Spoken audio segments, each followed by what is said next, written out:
दोस्तों, police custody में दिया जाने वाला थर्ड डिग्री टॉर्चर से आप सभी वाकिफ़ हैं और आप जानते हैं। तो यहाँ पर थर्ड डिग्री टॉर्चर वह टॉर्चर है जिसके द्वारा किसी व्यक्ति को बेइंतहा दर्द और चोट पहुंचाकर उस व्यक्ति से किसी बात को उगलवाया जाता है या फिर उस व्यक्ति से जुर्म कबूल कराया जाता है। तो यहाँ पर जहाँ थर्ड डिग्री टॉर्चर का इस्तेमाल किसी केस को क्रैक करने के लिए कि वहाँ पर हुआ क्या था यह जानने के लिए किया जाता है, तो वहीं पर इस टॉर्चर का इस्तेमाल यानी कि दुरुपयोग भी होता है। वह इस तरह से होता है कि इस टॉर्चर का इस्तेमाल कर किसी व्यक्ति से ज़बरदस्ती जुर्म भी कबूल कराया जाता है। तो आज के वीडियो में हम जानेंगे कि क्या पुलिस कस्टडी में थर्ड डिग्री टॉर्चर यानी कस्टोडियल वायलेंस गैर कानूनी है, और अगर गैर कानूनी है तो इस पर कानून क्या कहता है और सुप्रीम कोर्ट क्या कहता है। तो आगे बढ़ने से पहले अगर आपने इस चैनल को सब्सक्राइब नहीं किया है तो सबसे पहले सब्सक्राइब कर लें और इस वीडियो को शेयर भी करें और साथ में लाइक भी करें। मैं एडवोकेट प्रभात रंजन आपका अपने चैनल पर स्वागत करता हूं।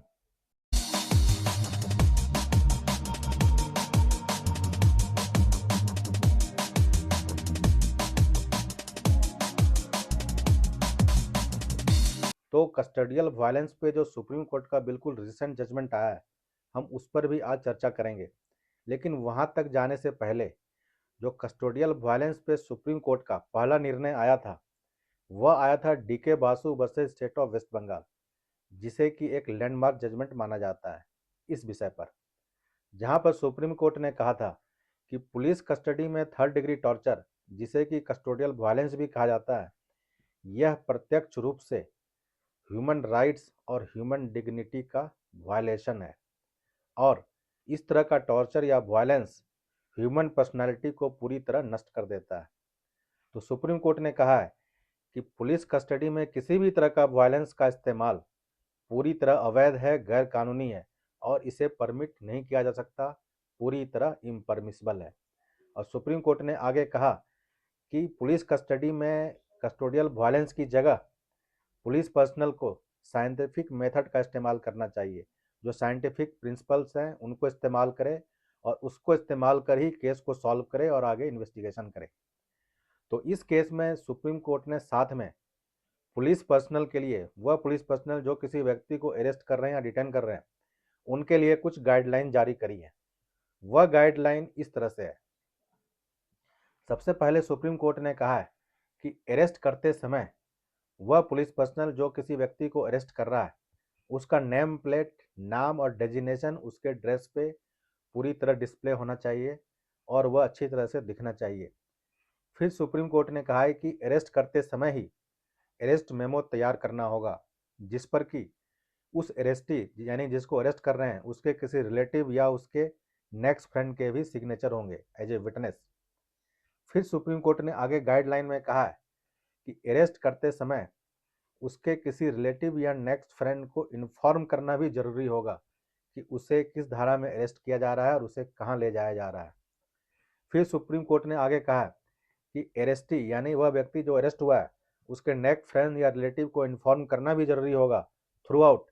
कि उस व्यक्ति को कहाँ पर डिटेन कर रखा गया है, यानी कि इंट्रोगेशन या इन्वेस्टिगेशन के दौरान जो अरेस्टी है वह कहाँ पर है, इसकी इंफॉर्मेशन उसके रिलेटिव या नेक्स्ट फ्रेंड को होनी चाहिए। फिर सुप्रीम कोर्ट ने आगे कहा कि अरेस्ट करने के तुरंत बाद उस एक्यूज्ड का अरेस्टी का मेडिकल एग्जामिनेशन होगा,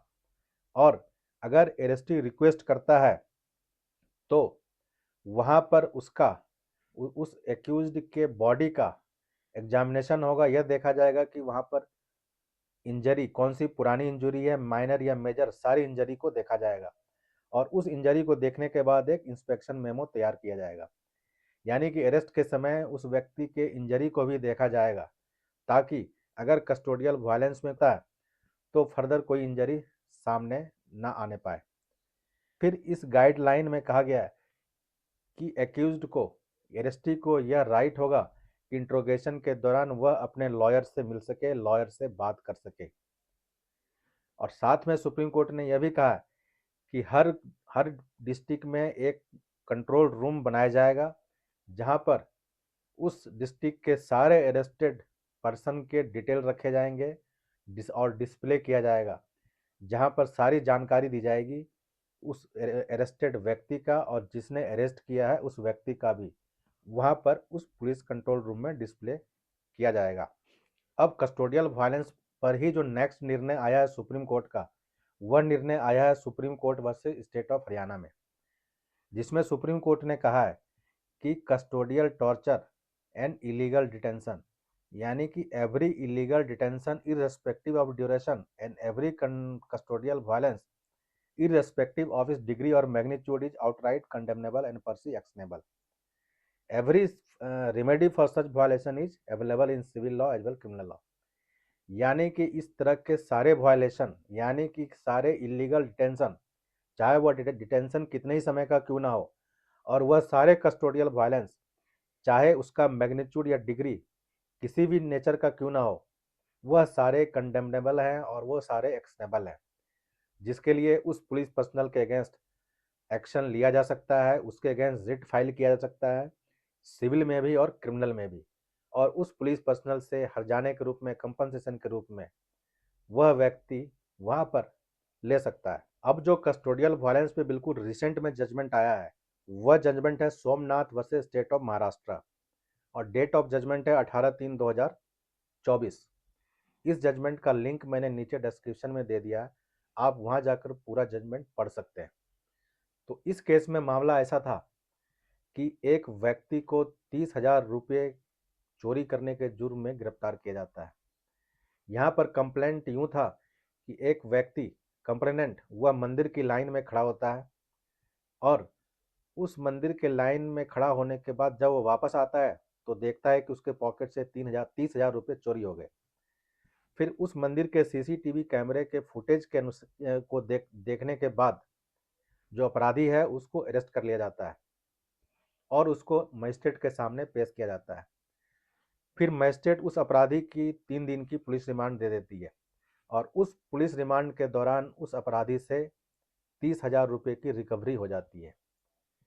अब जब पुलिस रिमांड पूरा हो जाता है तो उसे फिर एमएम की अदालत में पेश किया जाता है। पुलिस फिर से 2 दिन की पुलिस कस्टडी मांगती है, जो कि एमएम 2 दिन के लिए पुलिस कस्टडी में दे देती है। अब उस 2 दिन की पुलिस कस्टडी के दौरान थाने का इंस्पेक्टर उस अपराधी को लॉकअप से निकालता है और हाफ नेक्ड अवस्था में उसको जूते की माला पहनाकर उसको नंगा स्ट्रीट में, गलियों में घुमाता है, और उस परेड के दौरान उस अपराधी को चोट भी पहुंचाई जाती है, पब्लिक द्वारा भी और पुलिस द्वारा भी। और साथ में उस इंस्पेक्टर के द्वारा, यानी कि उसका आरोप होता है कि उस इंस्पेक्टर ने मुझे जाति सूचक शब्द का भी इस्तेमाल किया, गाली दी। और उसके बाद जब एमएम की अदालत में पेश किया जाता है एक्यूज्ड को, तो एमएम उसे जुडिशियल कस्टडी में भेज देता है, लेकिन एक्यूज्ड वहां पर बेल की एप्लीकेशन लगाता है और एमएम सेम डे उसे बेल ग्रांट कर देती है। लेकिन बेल ऑर्डर होने के बाद भी वह इंस्पेक्टर उस अपराधी को 4 घंटे तक नहीं छोड़ता,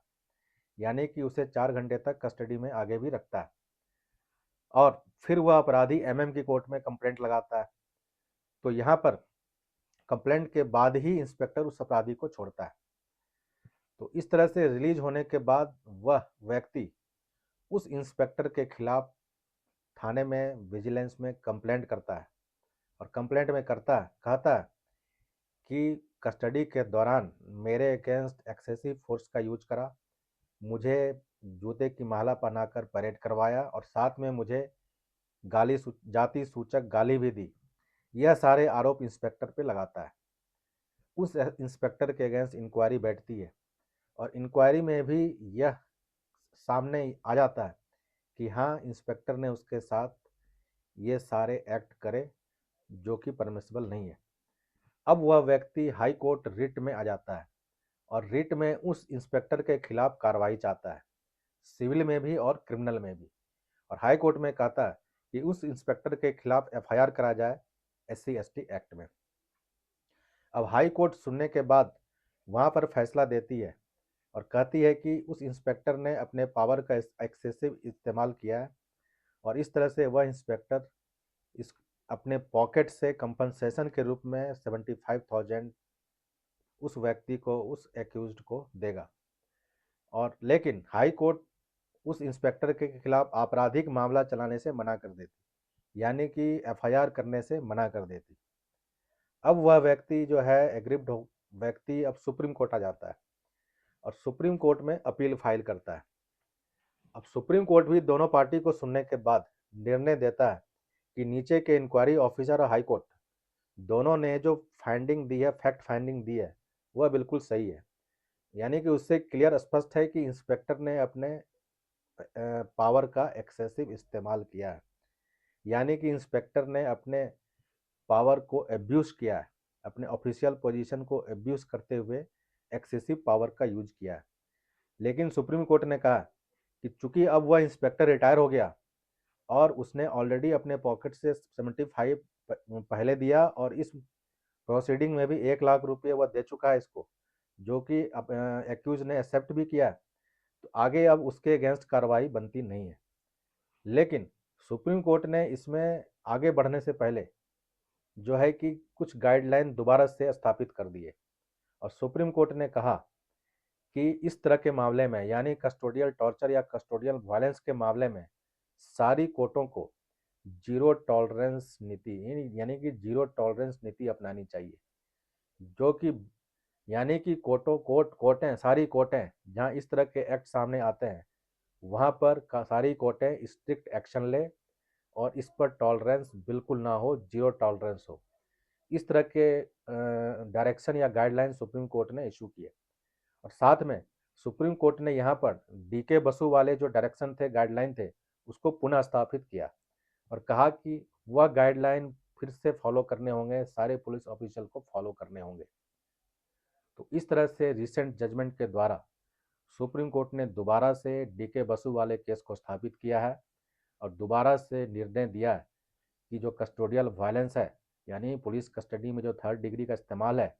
वह बिल्कुल अवैध है, वह बिल्कुल परमिसेबल नहीं है और ऐसा होने से बिल्कुल रोका जाना चाहिए।